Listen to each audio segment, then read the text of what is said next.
Hello guys, welcome back to my channel, and today is Sunday, April, what day is today though? 16, 17, 18, 19, April 19? Yeah, it's today Sunday, April 19, I think, and it's really nice weather today here in Denmark.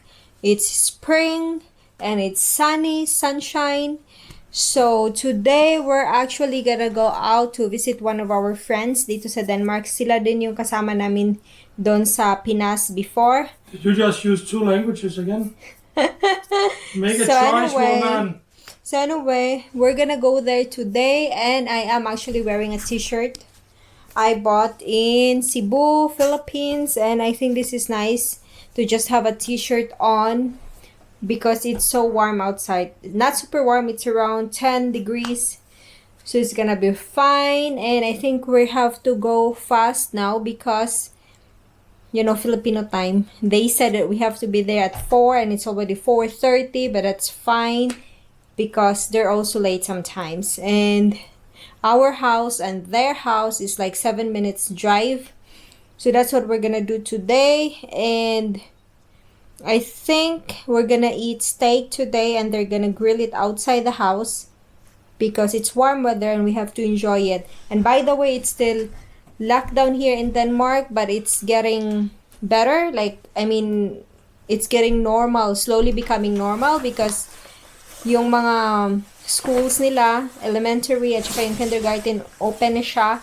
And some of the businesses, selected businesses like salon and all that, open na din siya, and we're hoping for the best na sana it's a good decision by the government, or because it could be really good that people are gonna start living normal again, or it could also be really bad because right now the cases here in Denmark is, as they said, it's being flattened.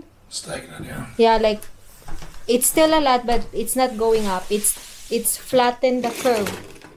So now they're starting to open up the country again, but real slow. So see you.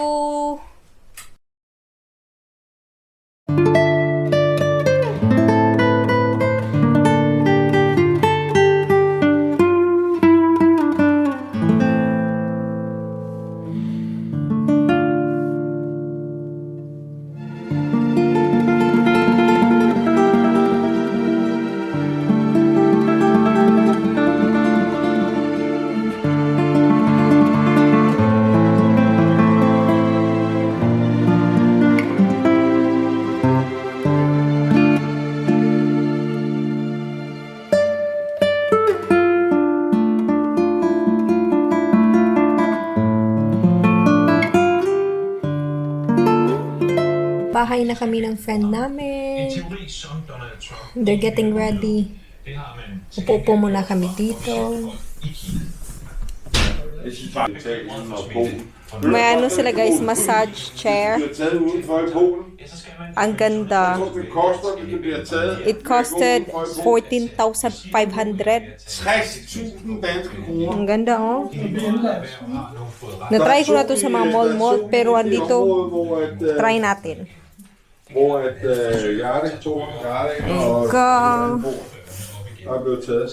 I-click pala tong red. Power. Shit! Ay!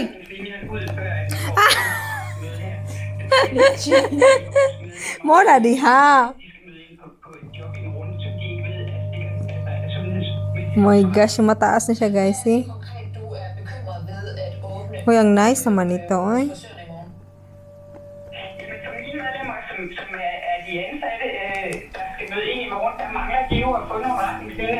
God! Massage talaga siya, promise. Parang nasa ka na ba? Massage salon?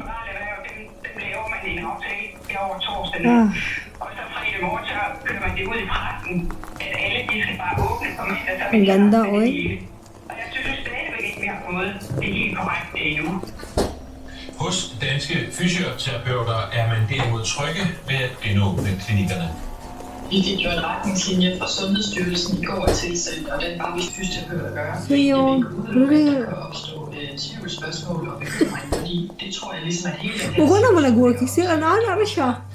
Men når man ser på retningslinjerne, så synes jeg, at Ah, retningslinjerne okay på na, mange good. måder er rigtig klare. Social. Det er fysioterapeuter, Oh, may massage pa sa ulo. det her, og hvordan vi skal There. Kita niyo ba? patienter, som vi behandler. Formanden for tandlægerne med retningslinjerne for genåbningen er klar til at åbne i morgen. Uy, tantla! Oh my God. Kita yung dalawang aso, guys. Higa-higa lang sila. Ay, ang cute. So, dito kami sa bahay ng friend namin. Tapos, yan, nood ng news. Denmark news. There. Pero yung dalawang aso, relax din sila ba? Mod det østrigske skisports Ako dito. og 11 andre personer. Hi.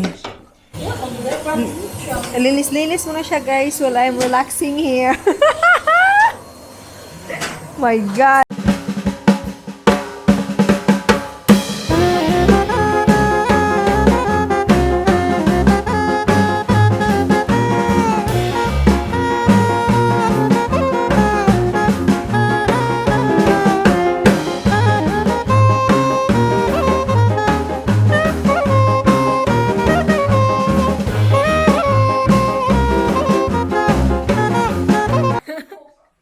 Nagpre-prepare pa sila ng food nila, guys. Oy. Ano na, magna 9, almost 9 na dito at saka ginigrill pa nila yung meat. So, yon. Dahil limpyo ning nasa inyong kuan? Limpyo ning nasa inyong hugasan? Okay. Kaya ko. Kulangan pa ko sa kabaso. So, yun. Ay, kuha nga gusto nila. Basa-basa. Okay lang. Okay. I don't know. Yun, guys. Mga almost 9 p.m. pa. Sapot na siya, guys. Gutom ko, no? Ako gilutom guys, actually, ako gilutom. Ang ako kay makatulog ko sa iyo. Kay trabaho ko, ugma ka mo, ang mga trabaho.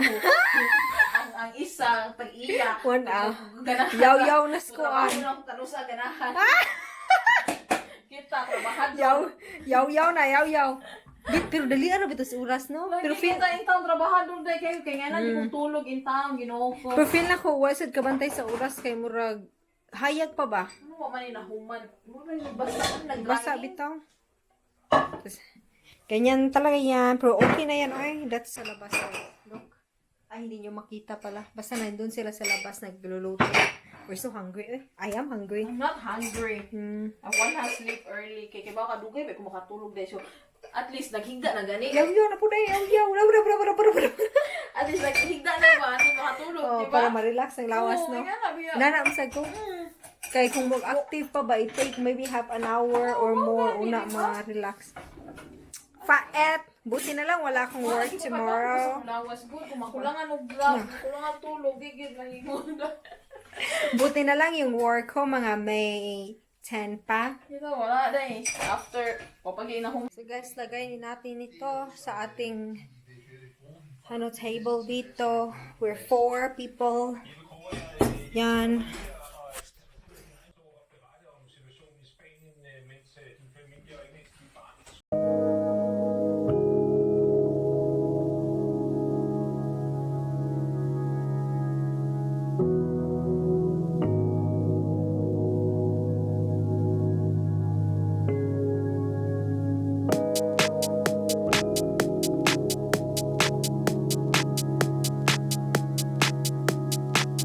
Yan yung food.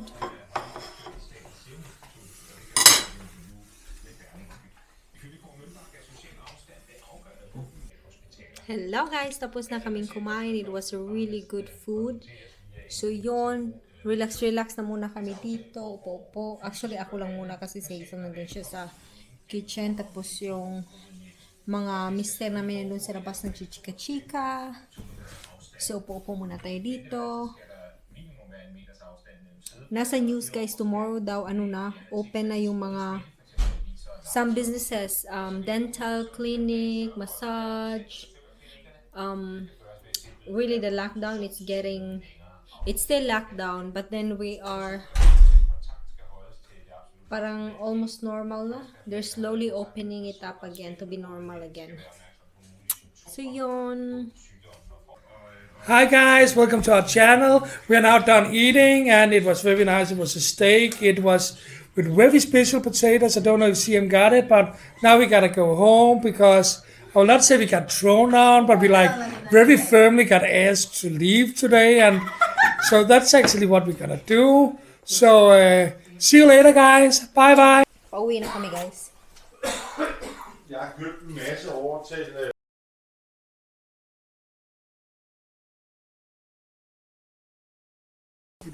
This one, I actually like it. Yeah, it's actually looking nice. That one not so much. Hello guys. Nasa bahay na kami. It was just a quick visit to our friend's house. We had dinner together. It was actually good food. We had really nice steak and potato and yeah, basta masarap siya na dinner guys. And now we're home and it's 10:30 in the evening. So yun, I think that's it guys. I'll close the vlog now and thank you so much for watching. Have a very, very good evening to you. Bye bye.